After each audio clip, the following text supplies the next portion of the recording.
డబ్బులుంటే చాలు రాజకీయాల్లో రాణిస్తాం, డబ్బులుంటే చాలు ఎన్నికల్ని ఎలాగైనా ఓడించి మేము అధికారంలోకి వస్తాం అంటూ చాలామంది వల్ల డబ్బు రాజకీయాలు చేస్తూ ఉన్నారు.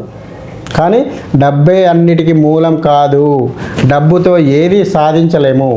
సేవా తత్పరత, ప్రజా సేవ, అదేవిధంగా మంచి గుణాలు, తన యొక్క నడవడిక ఆధారంగా భవిష్యత్తును ఎన్నికలు నిర్ధారిస్తాయి.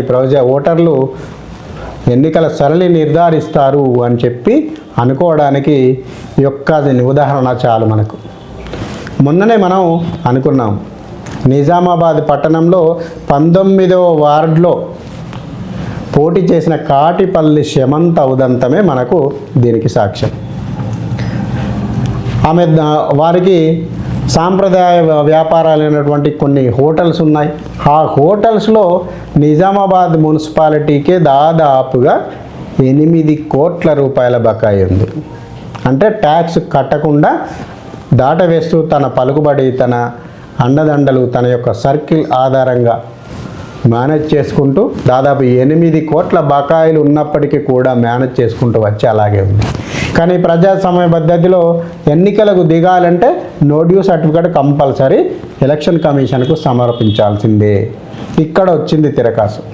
దీంతో చేసేదేమీ లేక కాటిపల్లి శమంత దాదాపు తనకు డ్యూ ఉన్న 8 కోట్ల రూపాయల ట్యాక్స్ను మున్సిపాలిటీకి, నిజామాబాద్ మున్సిపాలిటీకి చెల్లించి ఎన్నికల్లో దిగింది. ఎన్నికల్లో దిగిన నాటి నుంచి మొదలు పెడితే నిన్నటి ఎలక్షన్ ఓటింగ్ సరళి అయిపోయేంత వరకు కూడా దాదాపు ఖర్చుకు ఏమాత్రం వెనుకాడలేదు.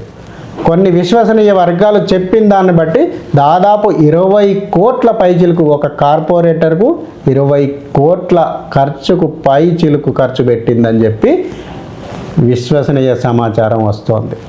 అంటే ఒక కార్పొరేటర్ 20 కోట్ల రూపాయలు అంటే చూడండి ఎంత ఖర్చు పెట్టిందో. కానీ ఆమెకు వచ్చిన ఓట్లను లెక్కిస్తే 125 ఓట్లు.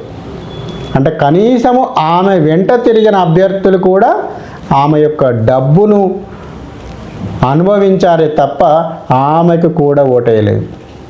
అలాంటి పరిస్థితి ఇవాళ నిజామాబాద్లో నెలకొంది. కొన్ని వర్గాలు మాట్లాడుతూ ఉంటాయి, ఈవీఎం ఉన్నన్ని రోజులు మోడీ అధికారంలో ఉంటారు అని. మరి ఇక్కడ 20 కోట్ల రూపాయలు మహా అంటే ఒక కార్పొరేటర్కు 10,000 ఓట్ల కంటే ఎక్కువ ఉండకపోవచ్చు. కానీ మరి 20 కోట్ల రూపాయలు ఎటుపోయాయి?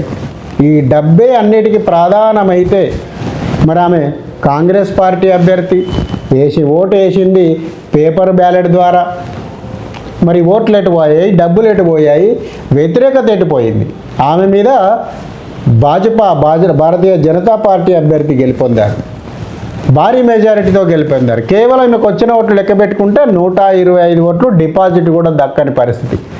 ఇలాంటి పరిస్థితిలో ఎంత ఖర్చు పెట్టుకున్నా ఎన్నికలు డబ్బులు ఎన్నికలను నిర్దేశించలేవు అనేది ఈ యొక్క సంఘటనను చూస్తే మనకు అర్థమవుతుంది.